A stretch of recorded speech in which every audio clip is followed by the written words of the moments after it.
Hey, warrior, listen to me closely. Right now, in this exact moment, you're standing at a crossroads you didn't even know existed.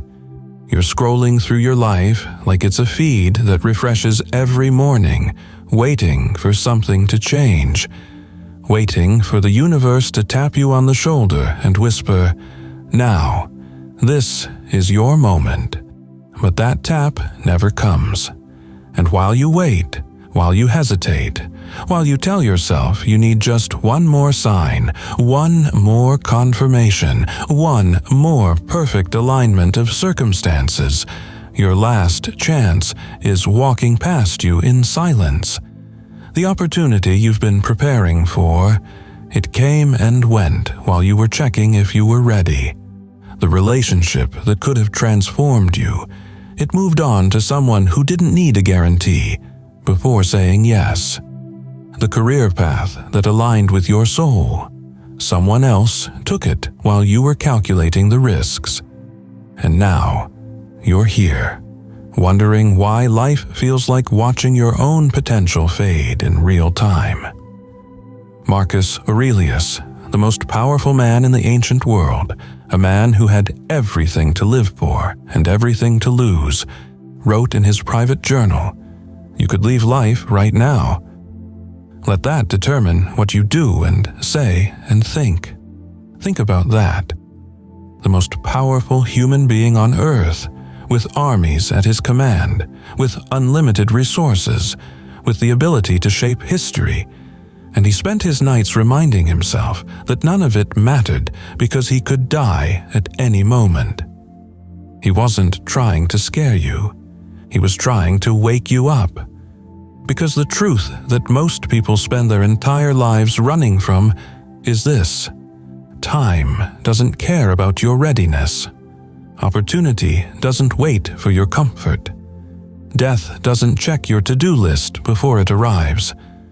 And that moment you're preparing for, that perfect condition you're waiting to arrive, it's already here. It's been here.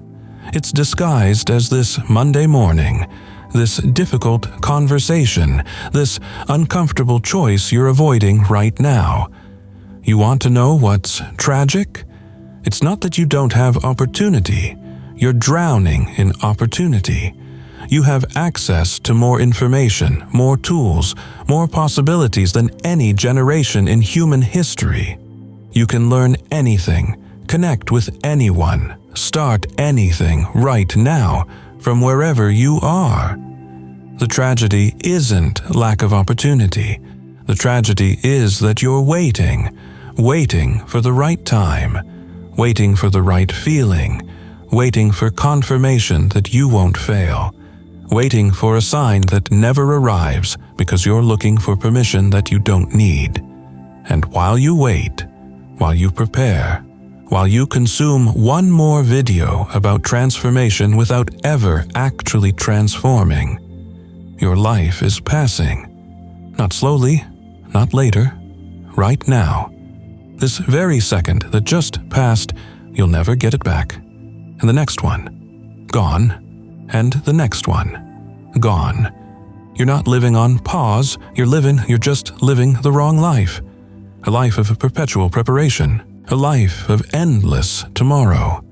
A life where someday is always one day away. Look around you. Look at the world we've built. We've created a civilization of endless comfort, infinite distraction, and zero accountability. We can order food without speaking to a human being, find entertainment without moving from our couch, build entire digital identities without ever risking real rejection, and curate perfect versions of ourselves that bear no resemblance to who we actually are. We've engineered the perfect conditions for comfort, and in doing so, we've engineered the perfect conditions for weakness. You see it everywhere. People walking through their days like ghosts, eyes locked on screens, minds running on autopilot, souls switched to standby mode. They're not present. They're not conscious. They're not alive in any meaningful sense, They're just existing, moving from task to task, notification to notification, distraction to distraction, without ever stopping to ask, is this what I want? Is this who I am? Is this the life I'll be proud of when I'm taking my last breath? They're waiting, always waiting. Waiting for Monday to become Friday so they can wait for Friday to become Monday again. Waiting for their circumstances to magically improve while they do nothing different. Waiting for their motivation to show up like some mythical creature that will transform them overnight. Waiting for a sign from the cosmos that it's finally safe to step forward, to try, to risk, to become. But here's what the Stoics knew that we've forgotten. In our air-conditioned, algorithm-optimized, instant gratification existence, the sign you're waiting for is the fact that you're still breathing. That's your sign. That's your only sign. The fact that you woke up this morning, that's your permission slip. The fact that you have today, that's your invitation to act. And if you need more than that, if you need the stars to align and the universe to guarantee your success before you begin, you're not looking for permission. You're looking for an excuse to stay exactly where you are. You're looking for a reason to remain comfortable, safe, unchanged. And the universe will happily give you that excuse because staying the same requires nothing from you except time. And time, my friend, time is the one resource you're bleeding every second while you wait for conditions that will never be perfect. My friend, I need to tell you something that might sting, but I respect you enough to be honest. Most people who watch this video will do absolutely nothing. They'll feel inspired for 17 minutes, maybe 20 if they're really engaged, maybe hit the like button with that fleeting sense of commitment, maybe even comment something motivational that makes them feel like they're participating in their own transformation, and then they'll scroll away. They'll move on to the next video, the next distraction, the next dopamine hit. And by tomorrow, they'll have returned to the exact same patterns that have been slowly destroying them for years, for decades. The same excuses, the same rationalizations, the same waiting. This message is not for them. I'm not here to make you feel good temporarily. I'm not here to give you another quote to screenshot and forget. I'm not here to be your entertainment. This message is not for the comfortable. It's not for those who want to feel good about transformation without ever actually transforming. It's not for people who collect wisdom like trophies but never let it cut deep enough to draw blood, to cause pain, to demand change. This message is for you, the one who's tired of their own voice making the same promises they never keep, the one who's exhausted from carrying the weight of their own unrealized potential, the one who knows deep in their bones, in that part of themselves they try to ignore, that they're capable of so much more, but has been too afraid, too distracted, too comfortable, or too convinced of their own limitations to claim it. The one who still has that fire burning somewhere beneath all the disappointment and doubt and defeated expectations. Maybe it's just an ember now. Maybe it's barely visible under years of ash. But it's there. You can feel it when you're alone, when you're quiet, when you're honest. That knowing, that whisper that says, this isn't it. This isn't who you're supposed to be. This isn't what you came here to do. If that's you, if you felt something shift inside when I said that, stay with me. Because in the next few minutes, you're not just going to learn theory.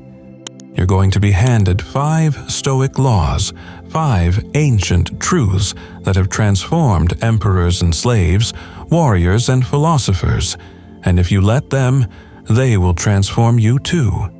These laws will destroy your need for external validation, obliterate your addiction to comfort, shatter your excuses, expose your self-deception, and rebuild you into someone who doesn't need signs because they are the sign. Someone who doesn't wait for perfect conditions because they create conditions through action. Someone who doesn't hope for transformation because they embody it. Are you ready? I mean, truly ready. Not just entertained ready, but change your life ready? Then let's begin. Number 1. The law of immediate action. Right now, somewhere in your life, there's something you know you need to do. You know exactly what I'm talking about. Don't pretend you don't. Maybe it's having that difficult conversation you've been postponing for months, the one that makes your stomach tight every time you think about it. Maybe it's starting that project that terrifies you. Because if you actually try and it doesn't work, you'll have to admit you're not as talented as you've been telling yourself. Maybe it's ending a relationship that's been dead for years, but you've kept it on life support because loneliness feels scarier than slow resentment. Maybe it's applying for that position you think you're not qualified for. Maybe it's apologizing to someone you hurt. Maybe it's forgiving someone who hurt you. Maybe it's just getting out of bed 30 minutes earlier and doing the one thing your future self is begging you to start today. Whatever it is, you know what it is. You've known for a while now, and you've been waiting. Waiting for the right time, the right mood, the right energy, the right planetary alignment, the right level of confidence, the right circumstances, the right feeling. Epictetus, a man who lived most of his life as a slave, who had every reason to wait for better conditions, who spent years with no freedom, no power, no control over his own circumstances, and who still became one of history's greatest philosophers, said something that should shatter every excuse you're holding. How long are you going to wait before you demand the best for yourself? Let that sit with you. How long? How many more mornings are you going to wake up, look at yourself in the mirror, and negotiate with mediocrity? How many more nights are you going to fall asleep knowing you betrayed yourself again? That you chose comfortable over meaningful, easy over necessary, tomorrow over today?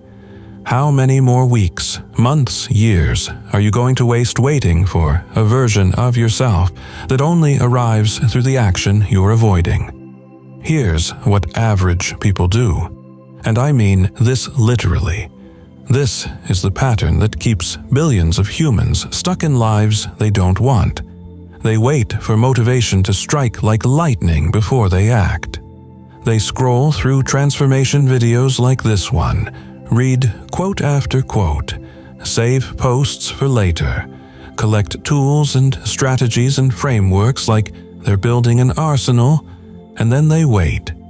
They wait for the perfect emotional state to begin. They tell themselves elaborate stories about why now isn't the right time. I'll start on Monday. Monday comes with its own problems. I'll begin when I feel ready. Ready never arrives because readiness is built through action, not before it. I'll make the change when circumstances align. Circumstances never align because life is chaotic by nature. And Monday comes and goes. Readiness never arrives. Circumstances stay complicated. And years pass. Entire decades pass. And they're still there, still scrolling, still planning, still preparing, still waiting. They die waiting. They die with their dreams in a notebook, their potential in their imagination, their one precious life unrealized. Here's what a Stoic does, and this is the fundamental difference that separates those who transform from those who just talk about it. A Stoic understands that action creates motivation, not the other way around. Motivation is not the cause, it's the effect. You don't wait until fear disappears before you act. You act with the fear present, and the fear diminishes through repetition. You don't wait until you feel confident. You act without confidence and build it through evidence, through proof, through kept promises to yourself. You don't wait for a sign from the universe, for permission from others, for ideal circumstances to materialize. You act and you become the sign. You act and you give yourself permission. You act and you create the circumstances. Marcus Aurelius ruled an empire. Every single day, he faced decisions that affected millions of lives. He dealt with wars, plagues, political betrayal, personal loss. And every morning, he didn't wait to feel like being emperor. He didn't wait for inspiration to rule. He didn't wait for ideal conditions to make difficult decisions. He got up and did the work. That's the law. That's the principle. The work comes first. The feeling comes after. Action now, not later. Not when it's easier. Not when you're more prepared. Not when you have more time or energy or resources. Now, with what you have, from where you are. Let me give you something practical, something you can implement immediately, not eventually. Tomorrow morning, before you check your phone and let the world's agenda colonize your mind, before you scroll through everyone else's life and compare it to your own, before you fill your consciousness with news and notifications and other people's problems, before you give away your most valuable mental energy to anything external, I want you to do one thing that you've been avoiding. Just one, not 10. Not a complete life overhaul that you'll abandon by noon. One thing. That email you've been dreading to send. That workout you've been skipping because you're too tired. That phone call you've been postponing because it's uncomfortable. That chapter you've been avoiding to write. That apology you've been too proud to make. That boundary you've been too afraid to set. Pick one. Do it first. Before coffee, before breakfast, before your mind has time to negotiate with you, before your emotions can derail you, before your excuses can convince you to wait another day. Just do it, and watch what happens. Watch how that single act of immediate action creates a ripple effect through your entire day. Watch how discipline in one area mysteriously bleeds into every other area. Watch how keeping one promise to yourself makes it easier to keep the next one. Watch how you start to become someone who doesn't wait for permission, doesn't negotiate with themselves, doesn't need ideal conditions. You become someone who acts. And that identity shift, that transformation from someone who plans to someone who does, that changes everything. And here's your first affirmation. This isn't just words. This is a declaration. This is you publicly committing to a new identity. Type this in the comments right now. Don't just read it.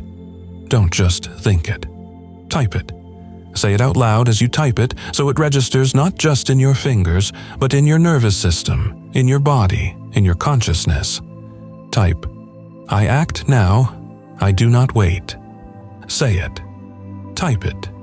Mean it. Claim it. Because the moment you declare it publicly, the moment you put it out into the world, you're no longer the person who waits for signs. You're no longer the person who needs perfect conditions. You're the person who is the sign. You're the person who creates conditions through action. That's who you're becoming. Starting now. Number 2. The law of emotional sovereignty. Let me describe a scene you'll recognize because you've lived it probably this week, maybe today. Someone cuts you off in traffic and your entire morning is ruined. Not just the next 5 minutes. The entire morning. You carry that anger with you into your workplace, into your interactions, into your mood, into your decisions.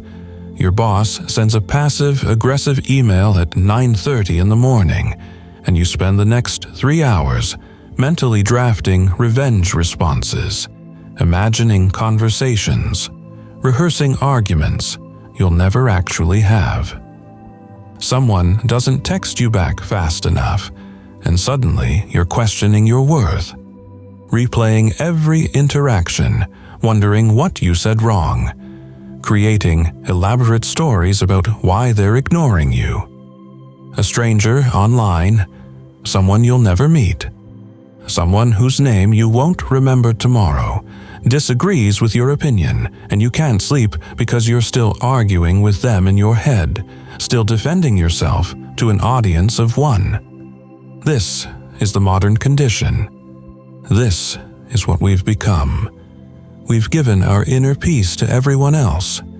We've handed the remote control of our emotional state to coworkers who don't care, family members who don't understand, algorithms designed to keep us angry, and complete strangers who have no investment in our well-being. And then we wonder why we feel so powerless, so reactive, so controlled, so exhausted. We wonder why anxiety is our baseline, why we can't find peace, why we're always one comment away from rage, one slight away from sadness, one notification away from spiraling. Seneca, who counseled emperors and survived exile, who had power and lost it, who understood the fickleness of external circumstances, understood this trap better than anyone. He wrote, "We suffer more in imagination than in reality." Let me repeat that, because it's crucial. We suffer more in imagination than in reality. Most of your suffering isn't happening. It isn't real. It already happened 3 years ago, and you're still replaying it. Or it might happen someday and you're pre-living it. Or you're convinced it will happen, so you're creating it in your mind before life even has a chance to prove you wrong. But right now, in this present moment, the only moment that actually exists, the only moment you actually have, you're fine. You're breathing. Your heart is beating. You're here. You're alive. The chaos is in your mind, not in your reality. The suffering is self-generated, self-sustained, self-inflicted.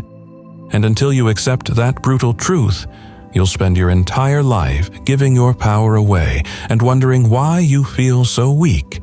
Here's the uncomfortable truth that most self-help content won't tell you, because it's not flattering, it's not comfortable, it doesn't make you feel good about yourself. You are addicted to your own emotions. You're addicted to the drama of reactivity because it makes you feel alive. You're addicted to the rush of anger because it gives you a sense of power in moments when you feel powerless. You're addicted to the validation of playing the victim because it absolves you of responsibility. You're addicted to the familiar comfort of anxiety because at least it's familiar, at least you know it, at least it's predictable. When something triggers you, when something happens that usually sends you spiraling, there's a split second, a tiny gap between the event and your reaction. In that gap, you have a choice. You could choose differently. You could respond instead of react. You could pause instead of explode. You could observe instead of identify. But you don't. You reach for the familiar emotion like an addict reaching for their substance of choice. It's automatic. It's unconscious. It's habit. And you tell yourself you had no choice. They made me angry. No, you chose anger. The situation made me stressed. No, you chose stress. Life made me anxious. No, you chose anxiety. And until you accept that brutal, uncomfortable, ego-destroying truth, you'll never be free. You'll spend your life being controlled by everyone and everything around you. Here's what average people do, and you see this everywhere once you start looking for it. They react immediately and completely. Someone criticizes them, they lash out or crumble. Something doesn't go their way, they spiral into frustration. Their day is determined by their circumstances. Their mood depends on the weather, the news cycle, their notification count, other people's opinions of them. They're boats without anchors, blown around by every passing storm. They're thermometers, just reflecting the temperature of their environment. They're not living their own lives. They're being lived by their circumstances. They're puppets, and they don't even see the strings. Their peace is contingent. Their happiness is conditional. Their emotional state is borrowed from whatever's happening around them. They wake up fine, check their phone, see something that upsets them, and suddenly their entire day is compromised. Not because of what happened, but because of their reaction to what happened. Not because of reality, but because of their interpretation of reality. Here's what a Stoic does, and this is the practice that changes everything. A Stoic practices the pause. A Stoic understands that between stimulus and response, there is a space. And in that space lies your power, your freedom, your sovereignty. When something happens that used to trigger you, when that familiar situation arises that usually sends you into automatic reactivity, you stop, you breathe, you create space. You observe the emotion rising like you're watching a wave approach the shore. You don't suppress it. You're not pretending it isn't there. You're not using toxic positivity to deny your feelings, but you don't become it either. You don't identify with it. You don't let it consume you. You witness it. You watch it. You say to yourself, there's anger, there's fear, there's anxiety, there's sadness. Not I am angry, I am afraid, I am anxious, I am sad. You are not your emotions. You are the awareness experiencing emotions. And in that witnessing, in that subtle shift from identification to observation, you create distance. And in that distance you find choice. And in that choice you find freedom. Marcus Aurelius had people betray him, mock him, plot against him, try to kill him. He was the emperor of Rome, which means he was surrounded by people who wanted his power, his position, his life. And he wrote in his journal, not for publication, not for applause, but for himself, choose not to be harmed and you won't feel harmed. Don't feel harmed and you haven't been. This isn't naive. This isn't toxic positivity. This isn't pretending pain doesn't exist. This is recognizing a profound truth. Most of your pain is not the event itself. It's your interpretation of the event, your story about the event, your meaning-making machinery working overtime to explain why this thing that happened means something terrible about you, your life, your worth. What if you stopped doing that? What if you stopped making everything mean something about you? What if that person's rudeness was just about their bad day, their unprocessed pain, their struggle, and had nothing to do with your worth? What if that rejection was redirection, protection, the universe saving you from something that wasn't meant for you? What if losing that opportunity opened space for something better, something you can't even see yet? What if you stopped being so addicted to suffering and started getting addicted to peace? What if emotional sovereignty became your default instead of emotional reactivity? Here's your practice, and I want you to commit to this for the next 7 days, because that's long enough to start building a new habit. Every single time something triggers you, every single time you feel that familiar emotion rising, that automatic response engaging, that reactive pattern starting to take over, I want you to do this simple but profound practice. Pause. Just stop. Don't act. Don't speak. Don't move. Take 3 deep breaths. Slow, conscious, intentional breaths. In through your nose, out through your mouth. And say to yourself out loud if you can, silently if you must, "This is happening, and I am still in control of my response." Not in control of the situation. You can't control what other people do, what circumstances arise, what life throws at you, but in control of your response. Always. That's your sovereignty. That's your power. You don't have to be calm. You don't have to be perfect. You don't have to immediately transform into some Zen master who's unaffected by everything. You just have to pause. That pause is where your power lives. That pause is where freedom exists. That pause is where Stoics are made. In that tiny gap between what happens and how you respond, that's where you reclaim your life. And here's your second affirmation. This one is crucial. This one is the declaration of your sovereignty. Comment this below and mean it with every fiber of your being. Type, "I master my emotions, they don't master me." Say it out loud. Type it in the comments. Feel the weight of those words. Because this isn't just a nice phrase. This is a declaration of war against your automatic patterns. This is you announcing to yourself, to the universe, to anyone watching, that you're done being controlled by your reactions. You're done giving your power away. You're done letting every external circumstance dictate your internal state. You are claiming sovereignty over your inner world. And the moment you do that, the moment you truly commit to mastering your emotional state, the outer world loses its power to destroy you. You become unshakable, not because nothing can hurt you, but because you've stopped giving everything permission to. Number 3, the law of purposeful suffering. Let me tell you what nobody wants to hear, what nobody wants to admit, what goes against everything our comfort-obsessed culture teaches. Your life is too easy. And that ease, that constant comfort, that relentless optimization for convenience, it's killing you.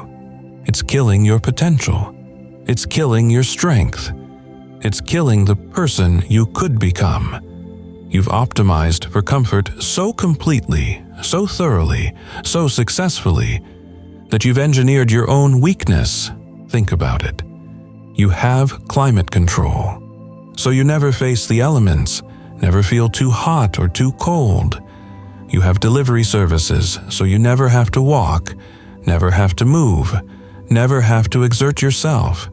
You have entertainment streaming 24 hours a day, so you never have to sit with yourself, never have to face your own thoughts, never have to be bored.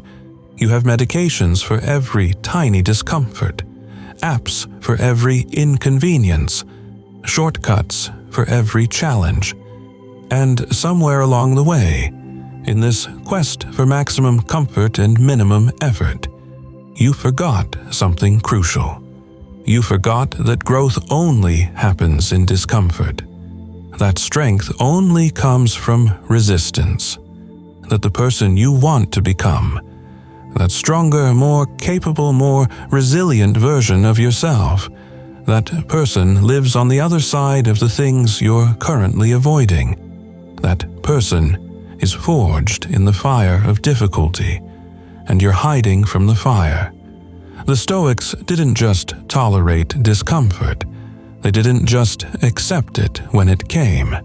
They actively sought it out. They practiced it. They trained for it. They practiced poverty while they were wealthy. They practiced hunger while food was abundant. They trained in winter cold and summer heat. They slept on hard floors when soft beds were available. They wore simple clothes when they could afford luxury. Not because they were masochists, not because they enjoyed suffering for suffering's sake, but because they understood something profound that we've forgotten. Comfort makes you fragile, and hardship makes you resilient. They knew that if you only experience comfort, when difficulty arrives, and it will arrive, it always does, you'll shatter, you'll break, you'll have no capacity to handle it. But if you voluntarily choose hardship, if you practice difficulty while you're strong, then when real catastrophe comes, it won't destroy you. You'll have already proven to yourself that you can handle hard things. Seneca, one of the richest men in Rome, with access to unlimited comfort and luxury, would regularly set aside days to sleep on a hard floor, wear his cheapest clothes, and eat the plainest food he could find. People thought he was crazy. His friends, his family, they didn't understand. Why would someone with unlimited resources choose discomfort? Why would someone who could have anything voluntarily have nothing? He explained it simply but profoundly. Set aside a certain number of days during which you shall be content with the scantiest and cheapest fare, with coarse and rough dress, saying to yourself all the while, "Is this the condition that I feared?" He was practicing catastrophe while he had strength, so that if catastrophe ever came, if he lost everything, if he was exiled, if he faced real hardship, it wouldn't break him. He was choosing his suffering, so suffering couldn't choose him. He was taking away the power of circumstances by proving to himself that he could handle the worst-case scenario. Think about how revolutionary that is. Think about how different that is from how we live now. You avoid discomfort at all costs. You do everything in your power to never feel uncomfortable, never feel challenged, never feel stretched. You hit snooze to avoid the discomfort of waking up early. You scroll to avoid the discomfort of boredom, of silence, of being alone with your thoughts. You stay in bad relationships to avoid the discomfort of being alone, the discomfort of uncertainty, the discomfort of starting over. You keep unfulfilling jobs to avoid the discomfort of risk, the discomfort of change, the discomfort of not knowing what comes next. You numb yourself with food, with substances, with entertainment, with noise, with anything and everything that lets you avoid facing what you need to face. And you call this comfort. You call this smart. You call this taking care of yourself. But it's not comfort. It's not self-care. It's slow death. It's the gradual weakening of everything that makes you strong. It's the systematic elimination of your capacity to handle difficulty. And when real hardship comes, and it will, you'll have no muscles to face it with. You'll have no practice. You'll have no proof that you can do hard things. You'll collapse. Here's what average people do, and I'm not judging, I'm just describing the pattern. They choose the path of least resistance every single time. Easy over meaningful. Comfortable over challenging. Immediate pleasure over long-term fulfillment. They optimize their entire lives around one question. How can I avoid pain? How can I minimize discomfort? How can I stay safe and comfortable and unchallenged? And then they wonder why they feel so empty, so weak, so purposeless. They wonder why nothing feels meaningful anymore. They wonder why they have no sense of accomplishment, no pride, no self-respect. It's because meaning requires friction. Purpose requires challenge. Self-respect comes from doing hard things.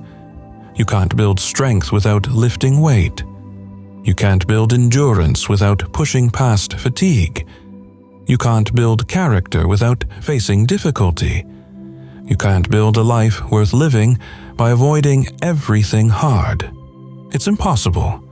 It's like trying to get fit by never exercising, trying to become intelligent by never reading, trying to build relationships by never being vulnerable. You can't shortcut growth.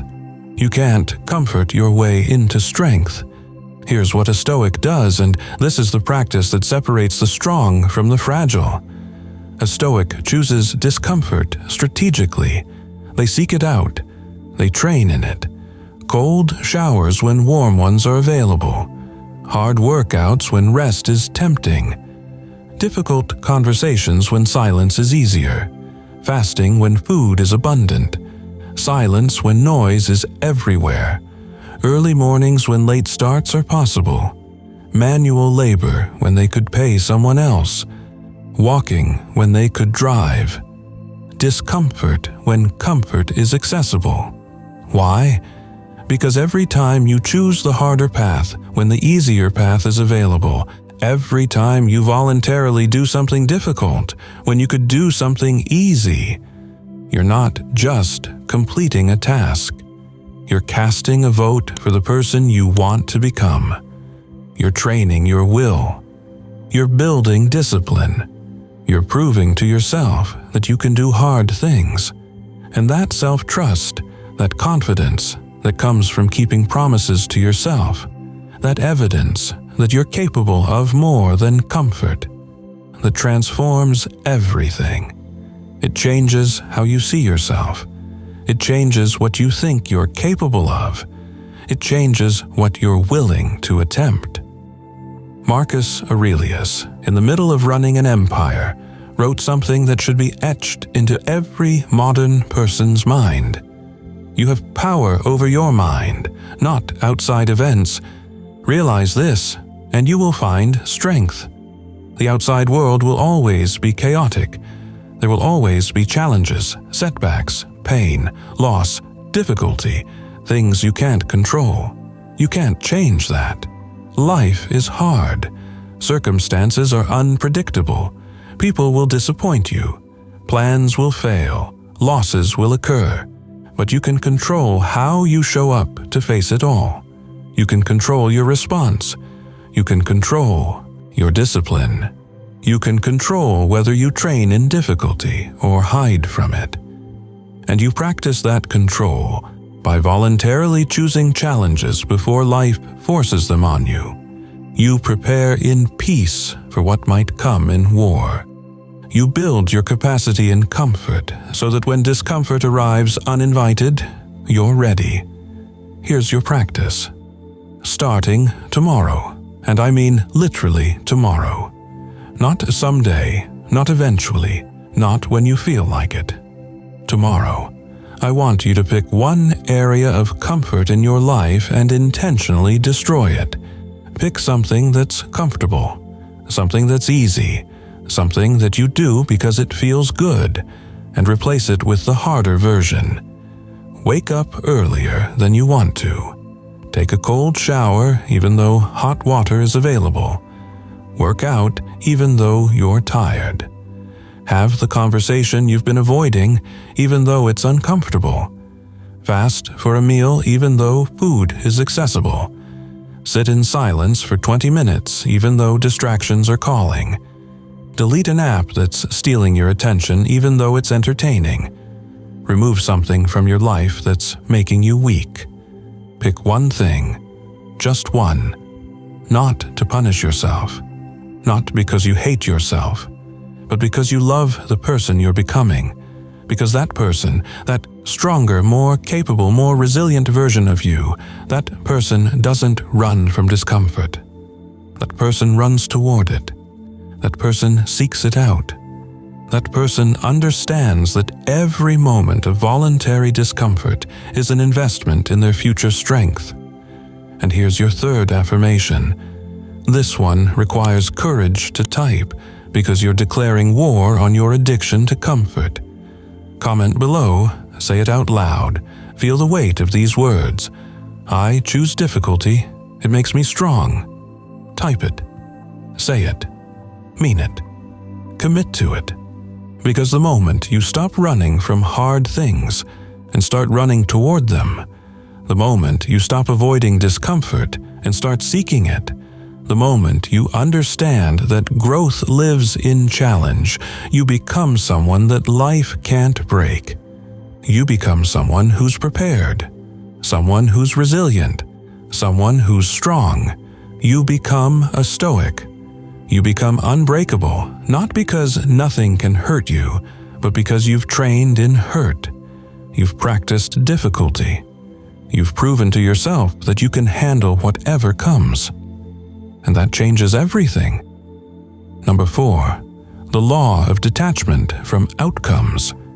You're obsessed with results, obsessed with winning, with succeeding, with getting the outcome you decided you deserve.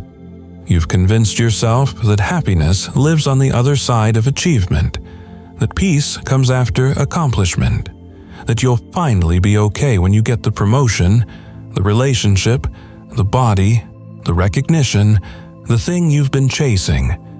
And so you chase. You work yourself into exhaustion. You sacrifice your peace for your ambition. You tie your entire identity to outcomes you can't fully control. And when things don't work out, when you try your hardest and still fail, when you do everything right and still lose, you don't just feel disappointed. You feel destroyed, because you made the outcome mean everything. You put all your worth into winning, and when you lost yourself too. Epictetus, who had every reason to be bitter about outcomes because he spent most of his life enslaved, taught something radical. He said, "Make the best use of what is in your power, and take the rest as it happens." In other words, control what you can control. Release what you can't.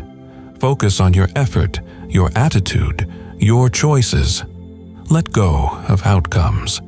This doesn't mean you don't care about results. It means you don't let results define you. You don't let winning make you arrogant or losing make you worthless. You understand that you're not in control of outcomes. You're only in control of inputs. You can control how hard you work. You can't control if you get hired. You can control how you show up in a relationship. You can't control if the other person stays. You can control your training, your discipline, your dedication. You can't control if you win the competition. And when you finally accept this, when you stop trying to control the uncontrollable and focus entirely on what's in your power, something miraculous happens. You become free. Free from the anxiety of needing specific outcomes. Free from the devastation of failure. Free from the prison of other people's opinions. Free to give your absolute best to the process without attachment to the prize. Here's what average people do. They tie their worth to outcomes. They need external validation to feel valuable. They need success to feel successful. They need winning to feel worthy. And so they live in constant anxiety because outcomes are never guaranteed. No matter how hard they work, circumstances can change. Other people can interfere.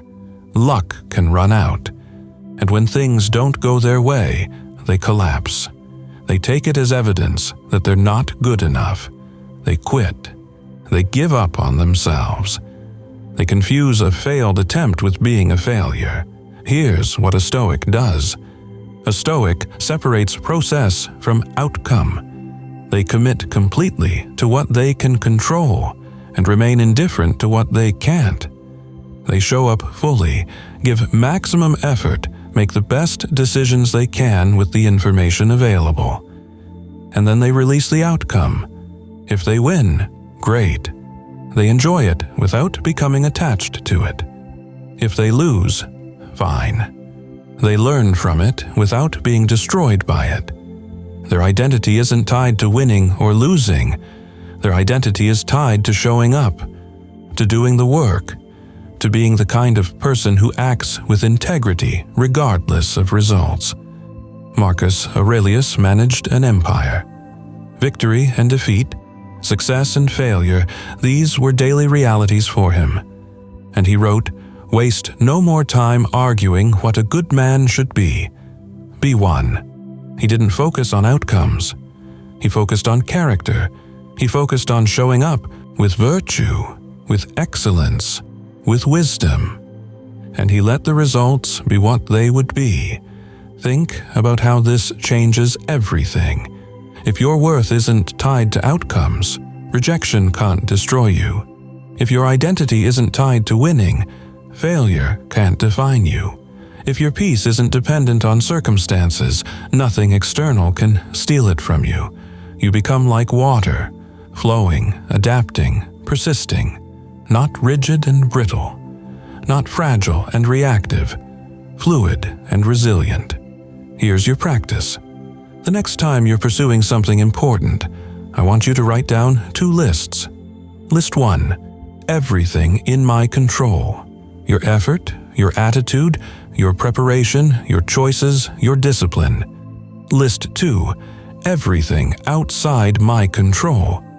Other people's decisions, random circumstances, outcomes, opinions, timing. Then I want you to commit fully to list 1 and release list 2 completely. Give everything to what you can control and nothing to what you can't. And watch what happens. Watch how your anxiety decreases. Watch how your performance improves. Watch how you start to enjoy the process instead of just suffering toward the outcome. And here's your 4th affirmation. Comment this now. I control my effort, not my outcome, and that is enough. Type it, claim it, live it. Because the moment you stop needing specific results to feel worthy, you become unstoppable. Not because you always win, but because losing can't break you anymore. Number 5. The law of memento mori. Remember that you will die. Not someday, not eventually, not in some distant abstract future, soon. Maybe today, maybe this year, maybe in 50 years, which sounds like a long time until you realize it's just 50 winters, 50 birthdays, 50 chances to get this right. You are mortal, temporary, limited. And every moment you waste waiting, hesitating, postponing, playing small, is a moment you'll never get back. This isn't meant to depress you. This is meant to wake you up. Because when you truly, deeply accept that your time here is finite, everything changes. Suddenly, the petty arguments don't matter. The need for approval fades. The fear of failure seems ridiculous because not trying becomes the real failure. When you remember you're going to die, you stop living like you have forever. You stop saving your best self for someday. You stop waiting for the perfect moment. You realize the perfect moment is now, because now is all you have. Marcus Aurelius, the most powerful man in the world, spent time every day contemplating his mortality. He wrote, "You could leave life right now. Let that determine what you do and say and think." He wasn't being morbid. He was being awake. Think about this. Someone you love is going to die. Maybe it's a parent. Maybe it's a friend. Maybe it's you. And when that happens, do you think anyone is going to care about the Instagram likes, the career status, the grudges held, the comfort preserved? Or do you think people are going to care about the moments shared, the love expressed, the impact made, the risks taken? Do you think anyone on their deathbed says, "I wish I'd played it safer, avoided more discomfort, waited longer to start"? No. They say, "I wish I'd been braver. I wish I'd loved harder. I wish I'd wasted less time on things that didn't matter." They say, "I wish I'd acted when I had the chance." Here's what average people do. They live in denial of death. They pretend they have unlimited time. They scroll through decades like it's an infinite feed. They put off hard conversations until it's too late. They delay their dreams until circumstances are perfect. They wait for someday, and someday never comes. They die with their music still inside them, their potential unexpressed, their one wild life unlived. And it's not because they didn't have time. It's because they forgot they were dying. Here's what a Stoic does. A Stoic uses death as a compass. Every day, before they make decisions, before they react to petty problems, before they waste time on meaningless distractions, they ask themselves, if I died today, would I be proud of how I lived? Not, would I have achieved everything? But did I show up fully? Did I act with courage? Did I love deeply? Did I give my best? Did I become who I was capable of becoming? This practice, contemplating death, it doesn't make you depressed. It makes you alive. It gives you clarity.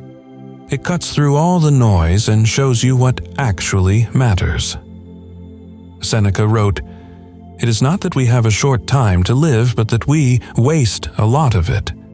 You have time. You just spend most of it on things that don't matter.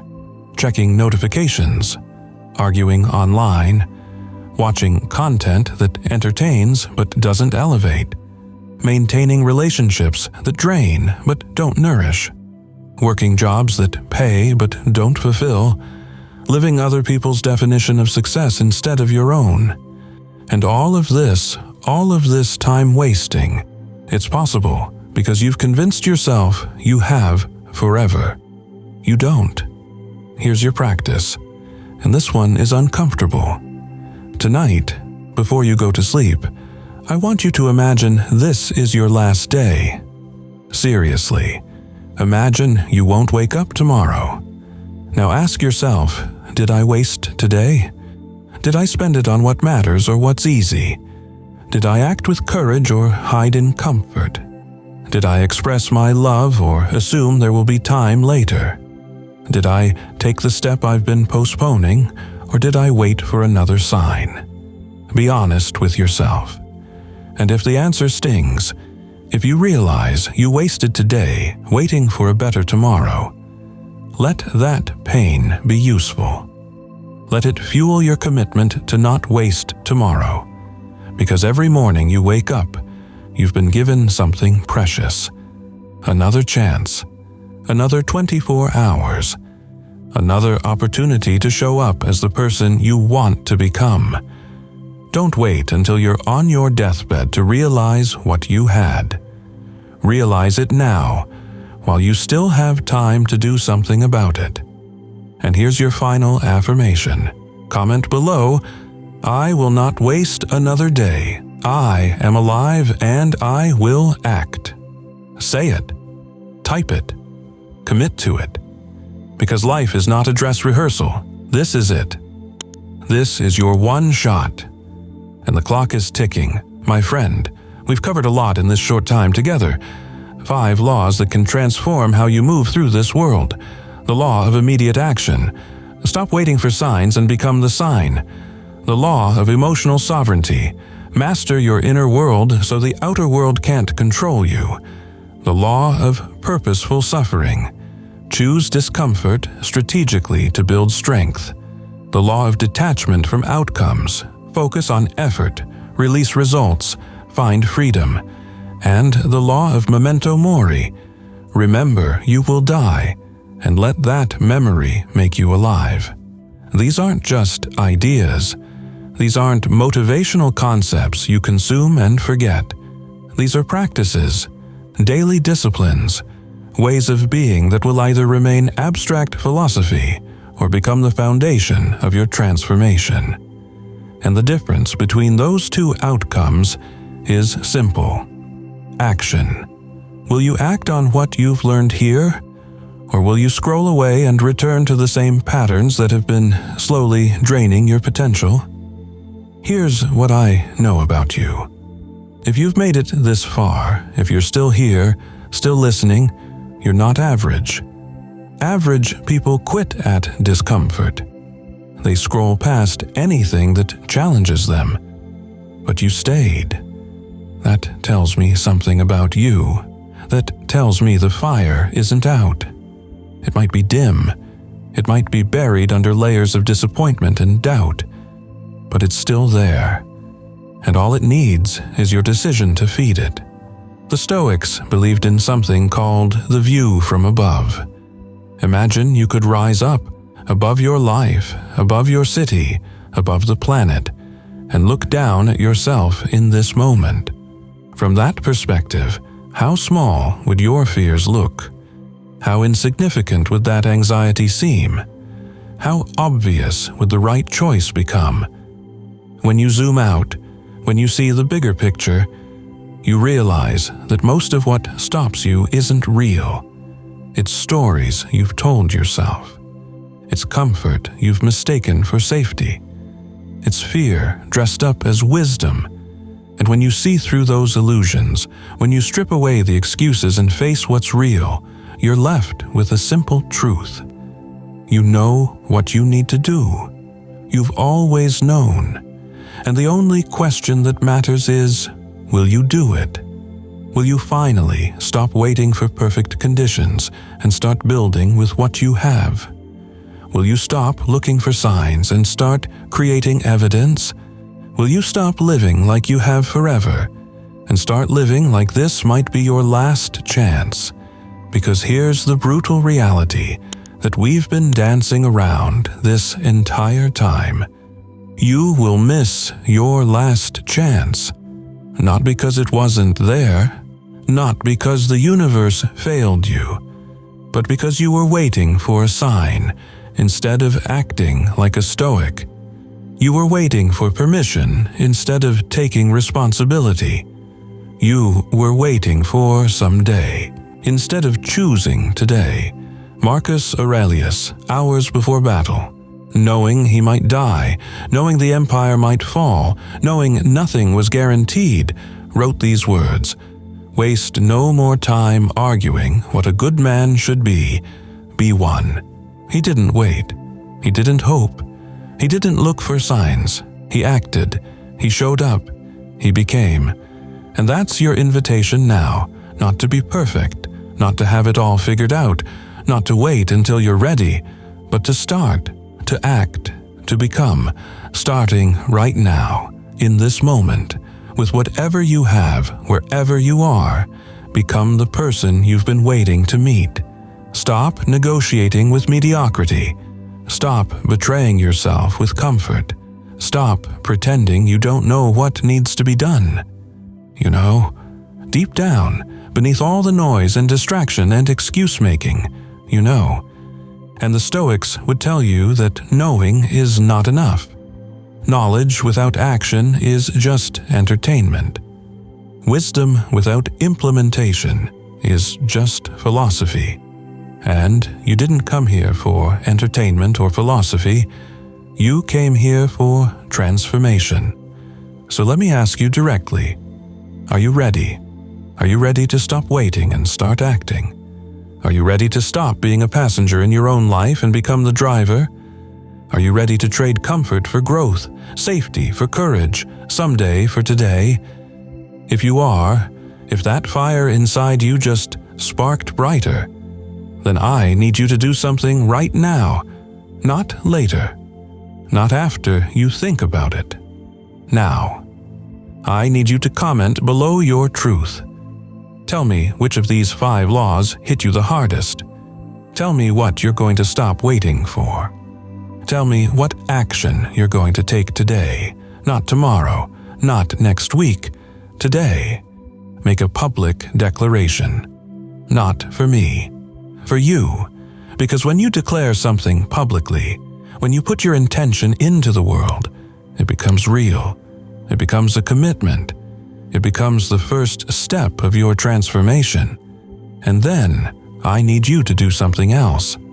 I need you to hit that like button. Not because it helps the algorithm, though it does, but because that action, that simple click, is you casting a vote for the person you're becoming. It's you saying, I'm not just consuming content, I'm choosing transformation.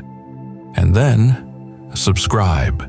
Turn on notifications, not so you see more videos, but so you keep getting reminded. Reminded that you made a choice today. Reminded that you committed to something bigger than comfort. Reminded that you're on a path, a Stoic path, and every day you walk it, you become stronger. Share this with someone who needs to hear it. That friend who's stuck in analysis paralysis. That family member who's playing small. That stranger online who's waiting for a sign. Send them this. Not to preach, but to plant a seed. Because transformation is contagious. And when you commit to your own, you give others permission to commit to theirs. Remember this. The Stoics weren't special. They weren't born with supernatural discipline or immunity to fear. Marcus Aurelius struggled with anxiety. Seneca faced exile and loss. Epictetus survived slavery. They were human, flawed, afraid, uncertain, just like you. The difference is they chose daily to act despite the fear, to show up despite the uncertainty, to practice virtue despite the difficulty. They didn't wait for perfect conditions. They built character in imperfect ones. They didn't look for signs. They became the sign. And that's what separates those who transform from those who just talk about it. Action. Daily, imperfect, courageous action. Not giant leaps, just consistent steps. Not perfection, just progress. Not someday, today. So here we are, at the end of this video and the beginning of your choice. You can close this, return to your life unchanged, keep waiting for that perfect moment, and wonder years from now why nothing ever shifted. Or you can decide right now that waiting is over, that today is the sign, that this moment, imperfect as it is enough to start. The Stoics would tell you that you don't need more information. You don't need more preparation. You don't need better circumstances. You need courage. The courage to act with what you have. The courage to start before you're ready. The courage to become while others are still planning to begin. And here's the beautiful truth they discovered 2,000 years ago that's still true today. That courage, it doesn't arrive before you act. It arrives because you act. You don't wait to be brave. You act. And in that action, you become brave. You don't wait to be disciplined. You do the hard thing, and in that doing, you become disciplined. You don't wait to be the person you admire. You make choices that person would make, and in those choices, you become them. So let me leave you with one final thought, one final piece of Stoic wisdom to carry with you.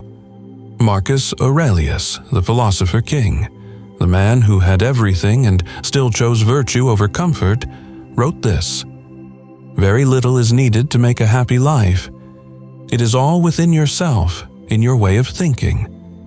Not in your circumstances, not in your achievements, not in other people's approval, but in you, in your choices, in your commitment to act with courage, discipline, and wisdom. That's the Stoic path. That's the warrior's way. And it's available to you right now. Not someday, not when you're ready. Right now. So take it, claim it, walk it. And remember, you are not waiting for your life to begin. Your life is happening now. This is it. This moment. This choice. This action. Don't miss your last chance while you wait for a sign. Act like a Stoic now. Comment your truth below. Like and share this message. Subscribe and keep walking this path. And most importantly, go out there and show the world what you're made of. Not by talking about transformation, but by becoming it. One courageous action at a time. Now go. The world is waiting for who you're about to become.